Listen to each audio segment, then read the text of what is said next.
بسم اللہ الرحمن الرحیم۔ پہلی تراویح سورہ بقرہ کی آیت نمبر 1 سے آیت نمبر 210 تک 1.5 پارہ ہوا۔ پارہ الف لام میم پورا پارہ اور دوسرا پارہ آدھا 9 رکوع تک۔ الف لام میم وہ کتاب ہے جس میں کوئی شک نہیں، وہی متقین اس سے ہدایت حاصل کر سکتے ہیں جو نمازی اور اللہ کی راہ میں خرچ کرنے والے اور غیب اور سب کتابوں میں ایمان لانے والے اور آخرت میں یقین رکھنے والے ہیں۔ وہ لوگ کافر ہیں جن کو دعوت دینا اور نہ دینا برابر ہو جائے۔ یہ گروہ منافقین کا ہے جو اپنے آپ کو بہت ہوشیار سمجھتے ہیں، سازشیں کرتے رہتے ہیں لیکن خود ہی منہ کی کھاتے ہیں۔ لوگوں اپنے رب کی بندگی اختیار کرو جو سب اگلوں پچھلوں کا خالق ہے، جس نے ایسا کلام نازل کیا جس کی ایک صورت جیسی بھی سب مل کر نہیں بنا سکتے۔ اس قرآن سے صرف وہی لوگ غلط معنی نکال کر گمراہ ہوتے ہیں جو جان بوجھ کر نافرمانی اور حدود شکنی پر جمے رہنا چاہتے ہیں۔ اپنی موت و حیات اور کائنات کے انتظام پر غور کرے تو کوئی کافر نہیں ہو سکتا۔ انسان کی ابتدا ایسے ہوئی کہ جب اللہ نے زمین کے لیے اگلی مخلوق لانے کا ارادہ ظاہر فرمایا تو فرشتوں نے کہا کہ وہ تو بہت خوریزی کرے گا۔ اللہ نے آدم کو تمام علوم عطا فرمائے اور فرشتوں سے علوم کے بارے میں پوچھا تو انہوں نے جواب دیا کہ ان کو تو اس میدان کی محدود صلاحیتوں کے ساتھ پیدا کیا گیا ہے۔ اللہ نے فرشتوں اور ابلیس کو آدم سے ہر طرح سے تعاون کرنے یعنی سجدہ کرنے کو کہا تو فرشتوں نے حکم کی تعمیل کی، لیکن ابلیس اکڑ گیا اور راندے درگاہ ہو گیا۔ زمین پر بھیجنے سے پہلے اللہ نے تربیت کے لیے آدم و حوا کو جنت میں رکھا اور ایک مخصوص شجر کے ذائقے کے علاوہ ہر نعمت سے فائدہ اٹھانے کی اجازت دی، لیکن شیطانی وسوسے کے زیر اثر ان سے غلطی ہو گئی۔ آدم نے معافی مانگی اور اس تربیت کی تکمیل کے بعد انہیں ایک مخصوص مدت کے لیے زمین پر بھیجتے وقت یہ بتا دیا گیا کہ نبی آتے رہیں گے، جو ان کی ہدایت کے مطابق زندگی گزارے گا کامیاب ہوگا اور جو کفر کرے گا یا جھٹلائے گا جہنم کا ایندھن بنے گا۔ اس کے بعد ایمان والوں کی معرفت بنی اسرائیل سے ایک طویل خطاب کا سلسلہ شروع ہوتا ہے۔ ان سے کہا جاتا ہے کہ اللہ کا عہد 2 طرفہ ہے، تم پابندی کرو گے تبھی تمہیں عزت ملے گی۔ حقیر دنیا کے لیے اللہ کی آیات کا سودا نہ کرو، نماز قائم کرو اور اطاعت قبول کرو۔ اگر اپنے رب سے ملاقات کی امید رکھتے ہو تو صبر اور صلات کا دامن پکڑ لو، ورنہ آخرت میں تمہاری کوئی مدد نہیں کر سکے گا۔ بنی اسرائیل کے جرائم کی طویل فہرست گنائی گئی۔ اللہ نے حضرت موسیٰ علیہ السلام کو کوہ طور پر بلایا تو انہوں نے بچڑے کو معبود بنا لیا۔ ان پر صحرا میں بادل کا سایہ کیا، من و سلوہ نازل کیا، پانی کا انتظام کیا، لیکن انہوں نے ساگ ترکاری گیہوں وغیرہ کی مانگ کی۔ ان سے کہا گیا کہ اس کے لیے بستی میں داخل ہو جاؤ، لیکن وہ بستی والوں کے مقابلے سے ڈر گئے۔ اللہ کا تو یہ اصول یہودیوں، عیسائیوں، صابئین یعنی ہندوستانی اقوام اور مومنین کے لیے یکساں ہے کہ نجات کے لیے اللہ اور یوم آخر پر ایمان لانا ہوگا اور اچھے عمل اختیار کرنے ہوں گے۔ ان کے نمائندوں سے کوہ طور پر عہد لیا گیا، لیکن انہوں نے سنیچر کے دن کی بے حرمتی کی تو اللہ نے ذلت کو ان کا مقدر بنا دیا۔ ان کے دلوں سے گائے کی عظمت نکالنے کے لیے ان سے گائے ذبح کرنے کو کہا گیا تو انہوں نے انتہائی حیل و حجت کے بعد ایسا کیا۔ ان کو قتل جیسے جرائم کی تفتیش کے نکات سمجھائے گئے، لیکن ان کے دل پتھر سے زیادہ سخت ہو گئے تھے۔ وہ اہل ایمان کے خلاف لگاتار سازشیں کرتے تھے، خود قوانین گڑھ کر انہیں اللہ کی طرف منسوب کرتے تھے اور کہتے تھے کہ وہ ہمیشہ کی جہنم میں نہیں جل سکتے، حالانکہ جس کسی کو بھی اس کی خطاؤں کی کثرت نے گھیر لیا اس کو جہنم ہی میں رہنا ہوگا۔ ان سے عہد لیا گیا کہ شرک نہ کریں گے، والدین کے ساتھ حسن سلوک، اقامت صلاۃ اور زکوٰۃ کا عہد لیا گیا۔ زمین میں خوریزی اور فساد سے بچنے کو کہا گیا، لیکن وہ اللہ کے قوانین کے کچھ حصے کو مانتے تھے اور کچھ کا کفر کرتے تھے۔ جو کوئی بھی ایسا کرے گا وہ دنیا میں بھی ذلیل ہوگا اور آخرت میں سخت ترین عذاب اس کا حصہ ہوگا۔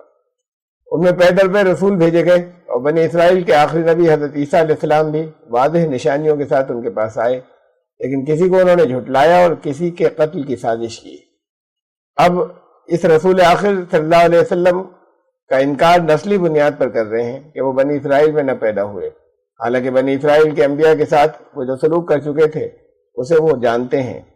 مومنین کی عداوت میں وہ مشرکین سے بھی بڑھ گئے۔ حضرت سلیمان علیہ السلام کی طرف جادو جیسے کفر کو منسوخ کر کے خود کفر اختیار کیا۔ اللہ کا طریقہ یہ ہے کہ پچھلی کتابوں کے جو احکامات منسوخ کرنا ہوتے ہیں اگلی میں اس سے بہتر آتے ہیں، اور جو بھلا دیے جاتے ہیں اس کے مثل دوبارہ لائے جاتے ہیں۔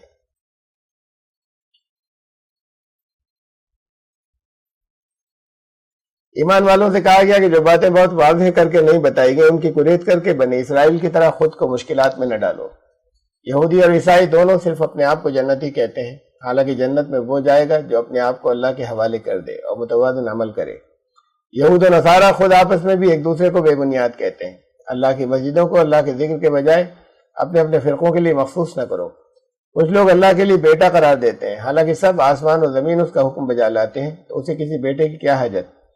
سرکشی میں وہ ایسی مانگیں کرتے ہیں کہ اللہ خود ان سے کلام کرے یا نبی ان کی مانگ پر چمتکار دکھائے۔ پچھلی نافرمان قوموں کا بھی یہی انداز تھا۔ یہود و نصارہ تم سے تب تک راضی نہ ہوں گے جب تک تم ان کے گروہ کی پیروی نہ کرو، حالانکہ خود ان میں سے جو کوئی بھی ان کو اپنی طرف بھیجی ہوئی کتاب کی اصل تلاوت کا حق ادا کرے گا وہ رسول آخر پر ایمان لے آئے گا۔ بنی اسرائیل کو حضرت ابراہیم سے متعلق یاد دہانی کرائی گئی کہ انہوں نے اپنے صاحبزادے کے ساتھ مل کر کعبے کی تعمیر نو کی تھی، اور تعمیر کے وقت یہ دعا کی تھی کہ اے رب، بنی اسماعیل میں سے ایسا رسول مبعوث کرنا جو تلاوت بھی کرے، کتاب و حکمت کا علم بھی سکھائے اور تزکیہ بھی کرے۔ جس دین کے قیام کی انہوں نے دعا کی تھی، اسی دین پر قائم رہنے کی انہوں نے اپنے بیٹوں حضرت یعقوب کو تاکید کی تھی، اور یعقوب علیہ السلام نے بھی اولاد کو اللہ کے قوانین ماننے کی وصیت کی تھی۔ اب ان لوگوں سے متعلق اللہ تم سے سوال نہیں کرے گا، بلکہ تم سے تمہارے اعمال کا حساب لے گا۔ یہودیوں اور عیسائیوں سے کہو کہ ہم اصل دین ابراہیمی کے پیرو ہیں، ہم ان پر اور سبھی انبیاء پر ایمان لاتے ہیں اور ان میں سے کسی ایک میں بھی فرق نہیں کرتے، کیونکہ ہم اللہ کے مسلم یعنی فرمانبردار ہیں۔ تم بھی ایسے ایمان لاؤ۔ تم ابراہیم علیہ السلام اور انبیاء بنی اسرائیل کے لائے ہوئے دین کے بارے میں ہم سے حجت کرتے ہو تو سنو کہ وہ نہ یہودی تھے اور نہ عیسائی، لیکن اصل بات یہ ہے کہ اللہ کے یہاں ان کے بارے میں تمہیں حساب نہیں دینا ہوگا، بلکہ ہم سب کو اپنے اپنے اعمال کا حساب دینا ہے۔ دوسرا پارہ یہاں سے شروع ہوا۔ وہ قبلے کے بارے میں تم سے جھگڑا کرتے ہیں، حالانکہ اللہ تو ہر جگہ ہے، اب جدھر بھی وہ حکم دے اسے قبلہ بنا لینا چاہیے۔ اس نے مسجد الحرام کو قبلہ مقرر فرمایا ہے۔ جن لوگوں کو کتاب دی گئی وہ یہ بات جانتے ہیں، وہ اس قبلے اور قرآن اور رسول کو ایسے پہچانتے ہیں جیسے اپنے بیٹوں کو، لیکن جان بوجھ کر حق چھپاتے ہیں۔ تم مسجد حرام کو قبلہ بنا کر اپنی پوری توجہ اپنے پروگرام پر مرکوز کرو۔ ایمان والو، صبر و صلاح سے مدد حاصل کرو اور اللہ کی راہ میں مرنے کو اصل زندگی سمجھو۔ تمہیں ہر طرح کے خوف و خطرے اور نقصانات کی آزمائشوں سے گزارا جائے گا، لیکن ثابت قدم رہنے والوں کے لیے خوشخبری ہے۔ صفا و مروہ شعائر اللہ میں سے ہیں۔ اللہ کی نازل کردہ تعلیمات کو چھپانے والے لعنت زدہ ہوں گے، اور کفر کی حالت میں مرنے والے بھی لعنتی ہوں گے۔ کائنات کی تخلیق، دن و رات کی تبدیلیوں، کشتی کے سمندر پر چلنے، آسمانی بارش کے ذریعے مردہ زمین میں سے زندگی برآمد ہونے، اور ہواؤں اور بادلوں کے اللہ کے کنٹرول میں ہونے میں عقل والوں کے لیے نشانیاں ہیں۔ پھر بھی جیسی محبت اور اطاعت اللہ کے لیے ہونی چاہیے، وہ دیگر مخصوص کے لیے اسے مخصوص کر دیتے ہیں۔ جب وہ جہنم میں ہوں گے تو ایک موقع اور پانے کی حسرت کریں گے، لیکن آگ سے بچنے کی راہ نہ پائیں گے۔ لوگوں، حلال اور پاک چیزیں کھاؤ، لیکن نافرمان لوگ اپنے باپ دادا کے طریقے پر قائم رہنا چاہتے ہیں، چاہے باپ دادا نے عقل سے کام نہ لیا ہو۔ ایسے لوگ جو عقل سے کام نہیں لیتے جانوروں کی مانند بہرے، گونگے اور اندھے ہوتے ہیں۔ اللہ نے تم پر مردار اور خون اور خنزیر کا گوشت اور غیر اللہ کے نام کا ذبیحہ حرام کیا ہے۔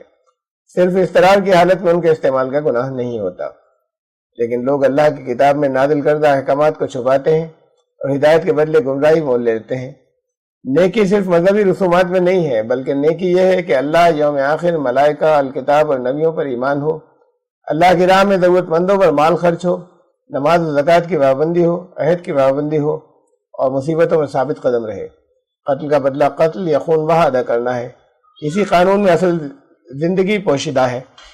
تم پر فرض ہے کہ اگر موت کا وقت محسوس کرو تو اپنے مال میں سے والدین اور قریبی رشتہ داروں کے لیے معروف طریقے سے وصیت ضرور کر دو، یہ متقین پر لازم ہے۔ بعد میں کسی دوسرے کے لیے اس وصیت کا بدلنا جائز نہیں، البتہ اگر یہ ثابت ہو جائے کہ وصیت سننے یا لکھنے والے نے نادانستہ یا جان بوجھ کر گڑبڑ کر دی ہے تو وصیت میں مناسب اصلاح کی جا سکتی ہے۔ ایمان والو، تم پر رمضان کے مہینے کے روزے فرض کیے گئے۔ مسافر یا مریض روزے کو چھوڑ کر بعد میں گنتی پوری کر سکتے ہیں، اور بعد میں گنتی پوری کرنے والوں میں سے صاحب استطاعت ہونے پر چھوٹنے والے روزے کے بدلے ایک مسکین کو کھانا بھی دے سکتے ہیں، لیکن بہتر ہے کہ روزہ ہی رکھیں۔ رمضان کو اس زبردست جہاد کی مشق کے لیے اس لیے منتخب کیا گیا کہ اسی مہینے میں قرآن نازل ہوا، جو انسانوں کے لیے واضح ہدایت اور حق و باطل کو الگ کر دینے والا ہے۔ روزے سے تمہیں تقویٰ پیدا ہونا چاہیے، شکر کی کیفیت پیدا ہونا چاہیے، اور اپنی عاجزی کے احساس کے ساتھ اللہ کی بڑائی کا احساس پیدا ہونا چاہیے۔ اللہ اپنے بندے سے ہر حال میں قریب ہے اور اس کی پکار کا جواب دیتا ہے۔ انہیں چاہیے کہ وہ بھی اللہ کی پکار کا جواب دیں اور اس پر ایمان لائیں تاکہ راہ ہدایت پا جائیں۔ رمضان کی راتوں میں شوہر بیوی کی مباشرت جائز ہے، دونوں ایک دوسرے کے لیے لباس کی مانند ہیں، صبح کی سفیدی نمودار ہونے سے رات کی ابتدا تک روزہ پورا کرو، لوگوں کے مال باطل طریقے سے نہ کھاؤ اور نہ اس کے لیے حاکموں کو استعمال کرو۔ چاند کا گھٹنا بڑھنا مہینے کے اوقات اور حج کے ایام کی پہچان کے لیے ہے۔ اپنے گھروں میں پشت کے بجائے سامنے سے داخل ہو، یعنی احکامات تبدیل کرنے کے پوشیدہ راستے نہ نکالو۔ جو تم سے جنگ کرے ان سے جنگ کرو۔ مسجد الحرام کے پاس تو جنگ بالکل منع ہے، لیکن وہاں بھی اگر دوسرے تمہارے اوپر حملہ کریں تو ان سے جنگ کرو۔ میدان جنگ میں دشمن کو جہاں پاؤ مارو اور آر پار کی جنگ کرو، یہاں تک کہ فتنہ بالکل ختم ہو جائے اور اللہ کا قانون نافذ ہو جائے، لیکن یہ خیال رہے کہ تمہارے ہاتھ سے زیادتی نہ ہو، اور اگر حملہ آور دشمن فتنہ پھیلانے سے بعد آ جائے تو جنگ روک دو۔ حج کے لیے نکلو تو قربانی سے پہلے سر نہ منواؤ، لیکن کوئی کسی مجبوری سے ایسا کرے تو فدیے میں روزے رکھے یا صدقہ دے یا قربانی کرے۔ جو حج سے پہلے عمرہ کرے وہ قربانی کرے، اور اگر نہ کر سکے تو 3 روزے حج کے زمانے میں اور 7 روزے واپسی کے بعد رکھے۔ یہ رعایت دور سے آنے والوں کے لیے ہے۔ حج کے مہینے معلومات حاصل کرنے کے مہینے ہیں۔ حج کے لیے زاد راہ ساتھ لے لو، لیکن اصل زاد راہ تقویٰ ہے۔ دوران حج منافع کی نیت سے خرید و فروخت جائز ہے۔ مشعر الحرام یعنی مزدلفہ کے پاس ٹھہر کر اللہ کو یاد کرو۔ عرفات و مزدلفہ سے واپسی پر اللہ کی یاد کی کیفیات زائل نہ ہونے دینا۔ کچھ لوگ صرف دنیا کی طلب کرتے ہیں، ان کا آخرت میں حصہ نہیں ہوتا، اور کچھ دنیا اور آخرت دونوں کی بھلائی چاہتے ہیں۔ بنا میں 2 یا 3 دن قیام کے دوران اللہ کو یاد کرو۔ انسانوں میں سے بعض دوسرے انسانوں کا استحصال کرتے ہیں، حالانکہ باتیں بڑی دینداری کی کر رہے ہوتے ہیں، وہ جہنمی ہیں، اور دوسری طرف وہ ہیں جو رضا الہی کی خاطر جان کھپا دیتے ہیں۔ ایسے بندوں پر اللہ شفیق ہے۔ ایمان والو، دین میں مکمل داخل ہو۔ پوری نشانیاں آ جانے کے بعد شیطان کی اتباع نہ کرو۔ کیا وہ فیصلے کے لیے خود اللہ کے آنے کے منتظر ہیں، جبکہ سارے معاملات اسی کے حضور تو پیش ہونے ہیں۔ خلاصہ یہاں پر ختم ہوا، رکوع نمبر 9 اور آیت نمبر 210 سورہ بقرہ کا۔